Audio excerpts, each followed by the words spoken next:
Hey everyone, Calvin here with Broke, Busted, and Disgusted, and we're sitting down with Mark Charter, one of Iowa's premier real estate agents.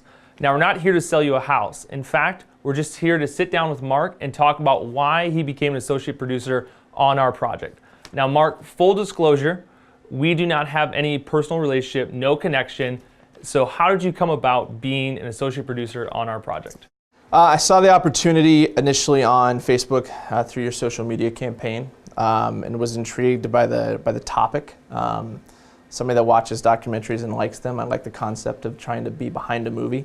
And then I looked through the perks, the different levels you guys had, and I decided, because it's my nature, to go big or go home. So I asked myself, what level of contribution will actually make a difference? What will help get this thing started? And really, after thinking through that and deciding, is this a project that I want to support? Is this a message that I think needs to get out to the world? I made a pretty quick decision to write that check, and here we are.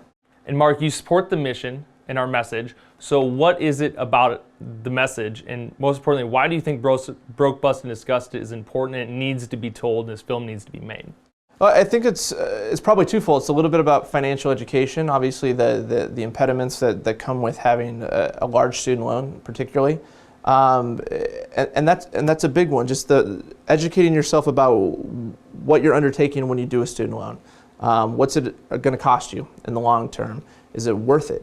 Things of that nature. And then the other part of that is simple lifestyle. When you have a student loan, how does it affect you down the road? How does it affect you 15 years after school, 20 years after school? What else in life can you not do because of these student loans? Is it bogging you down and not allowing you to contribute to films like this? So really those two reasons were kind of the impetus between me getting involved in the project. So Mark, going back to your contribution of $5,000, which is a huge amount. I mean, you chose not to give $10 or $100, but your reasoning was the amount of impact you knew you could have. Now, a little bit in our campaign is with any fundraising, we run into objections. Objections like, hey, I would love to donate, I support the cause, but I can't right now because I just don't have the money. I have student debt or I have my own debts. What's your response to something like that? Everybody has a story. Everybody has an excuse for why they can't do things. At your core, you have to decide that something is important enough to you. I know that your lowest donation possible, at least I think, is $10. Everybody has $10 to spend. So if anybody's saying, I don't have $10 to spend, it's really saying, your project's cute, but it's not that important to me, frankly. So this is for the people that understand that we have a generation of students coming through that are compiling a lot of debt, which is going to make their life less fulfilling than it could potentially be otherwise. And a general philosophy that I have as well, that I think is important, is being generous and giving is never a bad thing. I think that people believe in this fallacy that if you give to something, if you're generous with someone, if you help someone out, then that equates to you being left with less. And the reality is that just is not true, in my opinion. If you give willingly, if you give with an open heart, if you're generous, if you help others that need help, in my life, I've seen that money return to me tenfold. I would encourage anybody that's on the fence about giving, whether it's $10 or $50 or $5,000, don't look at it as, if I give, I have less. Look at it as, if I give, I'm going to help get this message out, which is going to help a lot of people. And ultimately, at the end of the day, I think our lives are about helping other people. I love that. My takeaway on that is do things with purpose, spend money with purpose. So if that's even $10, spend that $10 with purpose. And if you can use it to educate students or other individuals about this whole student loan crisis that we're in right now, potentially impact thousands of other people, that's $10 better spent than perhaps $10 at Burger King or a couple lattes from Starbucks. Mm-hmm. Yep. So Mark, as we go along with this whole production of this documentary, we're going to be sitting down with other influencers, professors, financial literacy authors, educators, people in legislation, senators. But out of all those people, who is someone you would love to see us sit down and talk with? One person I thought about that I linked naturally to this documentary was Mike Rowe with Dirty Jobs. He's passionate about the subject of basically rethinking college and whether or not it's needed. And I'm not going to say college is a good thing or a bad thing. That's not really the topic of discussion, but simply rethinking things that we've come to understand as being the norm. And for him, it's, do you need to go to college to do an eventual job, or should you be in another occupation? For the topic of this documentary, it's, do you want to finance your education the way that is typical? And the answer for that is I don't think most people need to do that, but this documentary will educate them on some other options that they've got, et cetera. So if it was up to me, somebody like Mike Rowe that's really kind of into a similar topic, but is also passionate about it, like you guys are passionate about this, I think would be a great benefit to the film. Great. Anyone out there, if you're watching this and if you have a connection, maybe a first, second, or third tier connection to Mike Rowe, we would love that introduction. So perhaps we could sit down and talk with him and see what his vision is and what ours, and see if they align, and we can spread this message together. Now, Mark, right before we sat down with you, we reached out to our audience and we said, hey, we're going to be sitting with our associate producer. What are some questions, if you have any, would you like us to ask? So here are a couple of questions that came to us from our BBD audience. What advice do you have for current high school students or current or past college graduates carrying debt loads?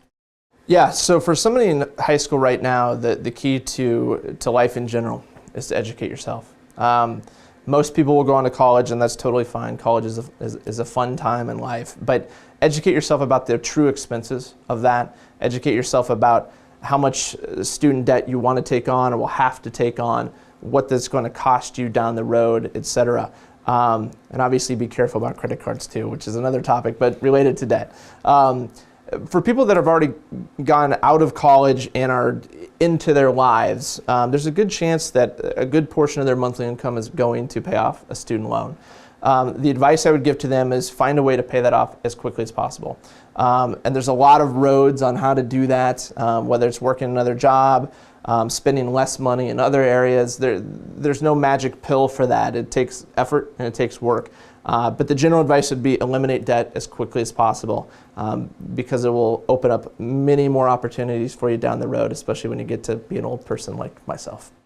Why is it important to be seeking out financial literacy and education, whether it be through podcasts or blogs, instead of hanging around watching little kitten videos all day? Life gets cheaper when you're educated. It really does. Someone with great credit is going to pay less on a loan than somebody with poor credit. Somebody that gets obviously my business is housing. If the interest rates move up a point, you lose 10% of buying power, and those rates will move depending upon if you're a good borrower or a bad borrower. So people think that, oh, I'm 18, 19, 20, whatever the case is, none of these choices are going to affect me in life, and they absolutely do. So when you're in control of your money, instead of your money being in control of you, life gets much simpler and life gets much cheaper, and you feel like you're in control of your money and where it's going, versus just every month you're saying, where did my money go? And that's an empowering feeling to get to the point where you're not worried about money anymore. It's not controlling your life. It's a tool, and it's a tool that you can use to finance a documentary or go buy a house or a car or whatever the case is. But just get to know money and don't be afraid of it, because it is a topic that you can master as long as you're willing to look into it a little bit. As you've seen, and that's why you've aligned with our mission, our goal is to create a conscious decision among students and graduates. So that way they make conscious decisions regarding debt, the things they're going to sign up for in life that's going to impact them overall. We want our younger generations to serve their life's mission instead of serving their debts. So with that said, what are your life's missions or a passion that you're incredibly passionate about that you're walking out right now? Sure. So I believe that I'm a very lucky individual and that I was put on this earth to give, and that's time, talent, resources. It isn't just one thing. I like to give, and I know giving's hard for a lot of people, so I don't take that lightly, that I'm fortunate that it just comes somewhat naturally to me. But I want to spend my time helping people, giving advice, giving money to projects like this, because I believe that when we give as a society, everybody benefits from that. You see it more with the pay it forward thing when you're in the line at Starbucks or whatever. So it's cool that it's catching on. We need more of that. And we'll see more of that when people are willing to give $10, $25, whatever it is to a film like this, because it advances a greater cause. At the end of the day, is your life about helping other people and making the world a better place, or is it about you? And generally when it's about you, it's about keeping all your money and not giving it away to causes or things that you believe to be important. So I would encourage people to really ask themselves, should I give? And if I do give, what's the impact on the world and what's the impact on me personally? And I think we're all better off when we give. Well, Mark, on behalf of myself and the entire Broke, Busted, Disgusted team and audience, we want to thank you for literally almost seeing one of our flyers out on the street, walking along, you picked it up, and you resonated so much that you wanted to contribute to this project that you stepped forward, picked up that associate producer credit, that perk on Indiegogo, and now you're literally part of our team, and we couldn't have had almost a better person to literally walk through our door. So thank you so much, Mark, for sitting down with us. If you would like to donate or contribute, support our campaign, you can go to bbdthefilm.com, or for simplicity, just click this link. And if you're in the market for a house perhaps, or want to find out more about Mark Charter, visit markcharter.com. Thank you.